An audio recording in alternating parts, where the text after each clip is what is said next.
दोस्तों, मैं हूं दीपक बरथे और आप देख रहे हैं प्रदेश की आवाज। तो आइए बात करते हैं आज की कुछ खास खबरों की। विधानसभा चुनाव में आप सब लोग कमलनाथ जी को जिताइए और कांग्रेस की सरकार बनाइए। मल्लिकार्जुन खड़गे। संत रविदास के नाम पर विश्वविद्यालय की स्थापना करेंगी कांग्रेस सरकार। कमलनाथ जी जो कहते हैं वह करते हैं। मल्लिकार्जुन खड़गे। बुंदेलखंड के सागर के कजली वन मैदान में अखिल भारतीय कांग्रेस कमेटी के अध्यक्ष श्री मल्लिकार्जुन खड़गे और मध्य प्रदेश कांग्रेस कमेटी के अध्यक्ष श्री कमलनाथ ने विशाल जनसभा को संबोधित किया। जनसभा में पूरे बुंदेलखंड से लाखों की संख्या में बुंदेलखंड की जनता शामिल हुई। जनसभा को संबोधित करते हुए श्री खड़गे ने अपने भाषण की शुरुआत में कहा, प्यारे बुंदेलखंड वासियों, आप सबको मेरा नमस्कार। क्रांतिवीरों और दानवीरों की धरती सागर पर इस विशाल जनसभा को देखकर मैं बहुत खुश हूँ। बुंदेलखंड का इलाका आन बान और शान के लिए मशहूर है, बलिदानियों की भूमि है। मैं आजादी के आंदोलन में शहादत देने वाले नायकों को श्रद्धांजलि देता हूँ। बुंदेलखंड केसरी महाराजा छत्रसाल, महारानी लक्ष्मीबाई, वीरांगना झलकारी बाई को श्रद्धांजलि देता हूँ। इसके साथ 17 साल की उम्र में 1942 के आंदोलन में तिरंगा फहराते हुए शहीद बाबूलाल जैन के योगदान को भी मैं नमन करता हूँ, जिनके नेतृत्व में भारत का संविधान बना। बाबा साहेब मध्य प्रदेश के मऊ कैंट में पैदा हुए थे। संविधान निर्माताओं में डॉक्टर हरि सिंह गौर जी भी थे, जिन्होंने बुंदेलखंड की धरती पर जिंदगी भर की कमाई लगाकर मध्य प्रदेश का पहला विश्वविद्यालय स्थापित किया। डॉक्टर गौर को मैं विशेष तौर पर नमन करता हूं। श्री खड़गे ने कहा कि चंद रोज पहले सागर में ही प्रधानमंत्री मोदी जी ने 100 करोड़ के संत रविदास जी मंदिर और स्मारक का शिलान्यास किया। मैं बहुत खुशी की बात है। उन्होंने कहा कि अनुसूचित जाति, जनजाति और ओबीसी को अब उचित सम्मान मिल रहा है। संत रविदास जी ने बचपन से शिक्षा से लेकर हर क्षेत्र में भेदभाव देखा था। अपने विचारों में शिक्षा और गुण दोनों की बड़ी अहमियत थी। वो कहते थे कि किसी की पूजा इसलिए ना करो कि वो बड़े पद पर है। वो ऐसी व्यवस्था चाहते थे जहां कोई भी भूखा ना रहे और छुआछूत का भाव न हो। वो कहते थे, ऐसा चाहूं राज में मिले सबन को अंग, छोट बड़ो सब सम बसे, रविदास रहे प्रसन्न। श्री खड़गे ने कहा कि मध्य प्रदेश में पिछले 18 सालों से दलितों और कमजोर वर्गों के साथ जो अन्याय, उसका प्रायश्चित क्या इन बातों से हो जाएगा? सारा पाप धुल जाएगा। संत रविदास जी के मंदिर भारत ही नहीं दुनिया में कई देशों में है। हम लोग संत रविदास जी के विचारों का सम्मान देते हैं, उन्हें मानते हैं। मध्य प्रदेश में हमारी सरकार बनेगी तो बुंदेलखंड में संत रविदास जी की याद में विश्वविद्यालय बनेगा, जो देश भर में उनके विचारों की रोशनी बिखेरेगा।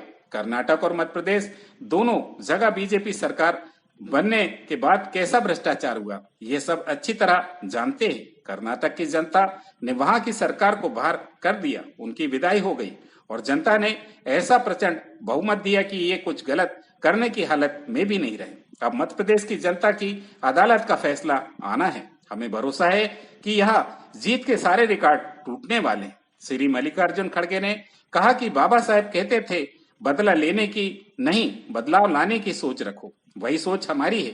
इसी सोच पर हम लोग मध्य प्रदेश, तेलंगाना और मिजोरम में सरकार बनाने जा रहे हैं। छत्तीसगढ़ और राजस्थान में हमारी सरकारों को अच्छे काम के कारण फिर जनादेश मिलेगा, ऐसा हमें भरोसा है। मध्य प्रदेश को भारत का दिल कहते हैं। श्री खड़गे ने कहा कि हम मध्य प्रदेश की तस्वीर बदलना चाहते हैं। कांग्रेस ने सत्ता में आने पर कुछ वायदे किए, प्रतिज्ञा की। कांग्रेस अध्यक्ष के तौर पर मैं आपसे ये वादा करता हूं कि मध्य प्रदेश में कांग्रेस की सरकार बनने पर हम जाति जनगणना भी कराएंगे। आपने देखा कि कर्नाटक में सरकार बनते ही हम लोगों ने जनता को जो राहत दी, वह मध्य प्रदेश में सरकार बनते ही होगा। किसान कर्ज मुक्त होंगे। एलपीजी गैस सिलेंडर केवल 500 रुपए में मिलेगा, हम राजस्थान में भी दे रहे हैं। महिलाओं को 1500 रुपए प्रति माह मिलेगा। 100 यूनिट बिजली बिल माफ, 200 यूनिट बिजली का बिल हाफ होगा। किसानों को 5 हार्स पावर कनेक्शन तक फ्री इलेक्ट्रिसिटी। सरकारी कर्मचारियों के लिए पुरानी पेंशन स्कीम लागू होंगी। कांग्रेस के अधिकतर कामों को सब जानते हैं, क्योंकि वो सब इतिहास में दर्ज है। कांग्रेस ने जब देश और मध्य प्रदेश की बागडोर संभाली, तब क्या हालत थी, पुरानी पीढ़ी के लोग अच्छी तरह जानते हैं। आजादी के बाद यहाँ सुई तक नहीं बनती थी, खाने के लिए काफी अन्न बाहर से आता था, लॉ ऑर्डर खराब था, बड़ी डाकू समस्या थी, सड़कें नाम मात्र की थी, लेकिन कांग्रेस ने काम किया। मध्य प्रदेश में ही आप लोगों से जनता जानना चाहता हूं कि भिलाई स्टील प्लांट संयुक्त मध्य प्रदेश में किसने बनाया? इंदिरा सागर बांध किसने बनाया? कांग्रेस ने। आईआईटी इंदौर और आईआईएम इंदौर किसने बनाया? एम्स भोपाल किसने बनाया? Maulana Azad national institute of technology किसने बनाया? रानी लक्ष्मीबाई इंस्टीट्यूट ग्वालियर किसने बनाया? चंबल घाटी प्रोजेक्ट किसकी देन है? कांग्रेस की।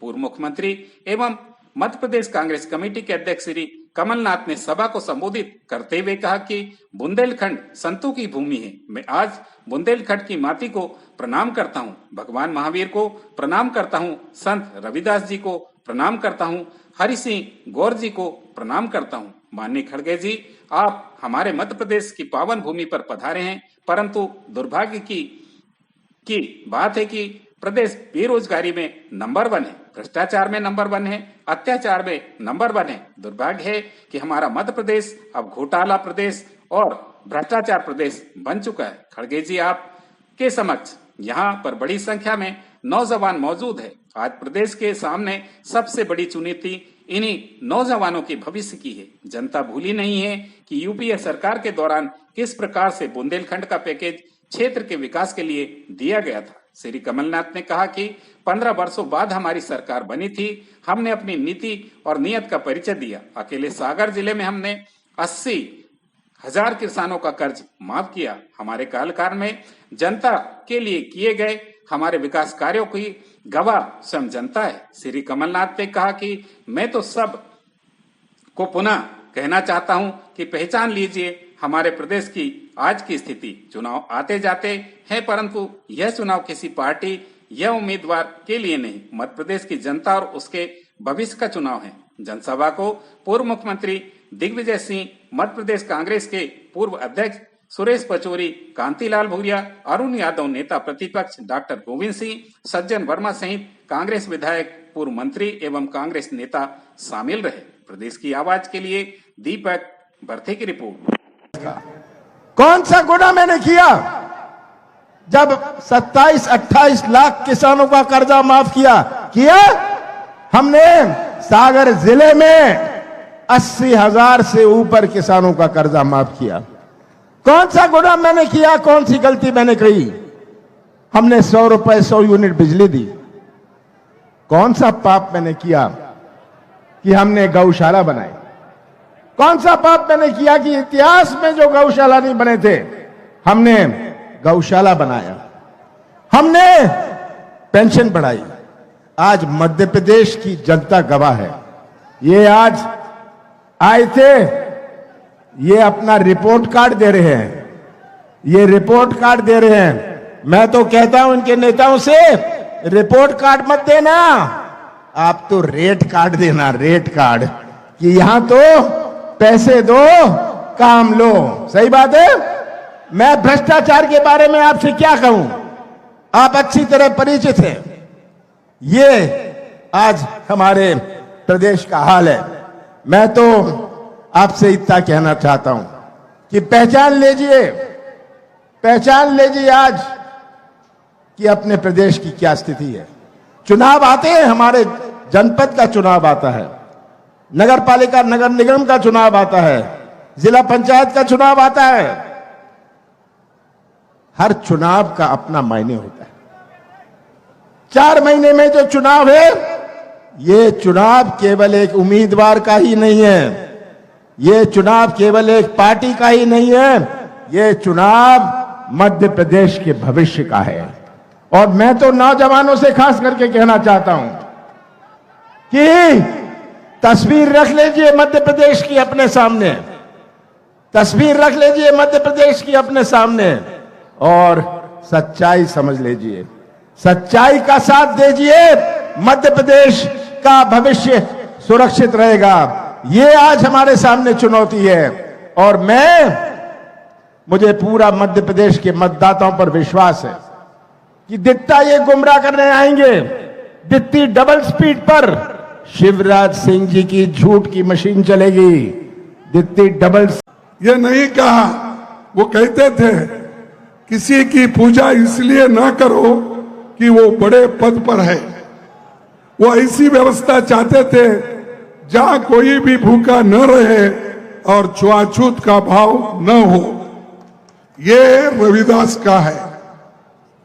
और उन्होंने ये भी कहा, ऐसा चाहूं राज में, ऐसा चाहूं राज में मिले सबनों को अन्न, मिले सबन को अन्न, छोटे बड़े सब राम, छोटे बड़े सब सम बसे, रविदास रहे प्रसन्न।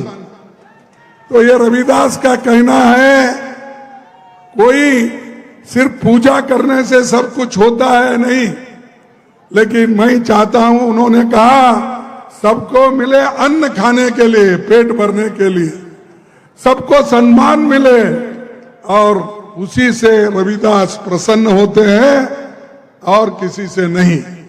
तो ये रविदास जी का कहना है। लेकिन ये लोग, जैसा कि अभी हमारे कमलनाथ जी ने कहा कि भाई यहां पर नंबर 1 बहुत से चीजों पे है, वो मैं दोहराना नहीं चाहता। और लड्डा जी नहीं, सॉरी, हमारे शाह आए थे शायद यहां पर, और उन्होंने आकर हमको 53 साल का रिपोर्ट मांगा है। मैं 53 साल का रिपोर्ट देता हूं, हमने क्या किया। मेरे पास है आंकड़े, मैं बाद में बताऊंगा आपको, थोड़ा सा आप समय दीजिए मुझे। ये मध्य प्रदेश में एक व्यक्ति 18 साल से हुकूमत कर रहा है, अभी भी पिछड़ा हुआ है। अरे तुम 30-30, अब मोदी जी 13.5 साल गुजरात में हुकूमत किए, और यहां पर दिल्ली में आकर अब 10 साल होने आ रहे हैं, तो कितने हो गए? 24 साल, 24.5 साल हो गए। 24.5 साल, यानी कांग्रेस को कहते हैं 53 साल करे हो, उसका आधा तो मोदी किया। लेकिन क्या किया? जाओ गुजरात में, बच्चे आज जो पौष्टिक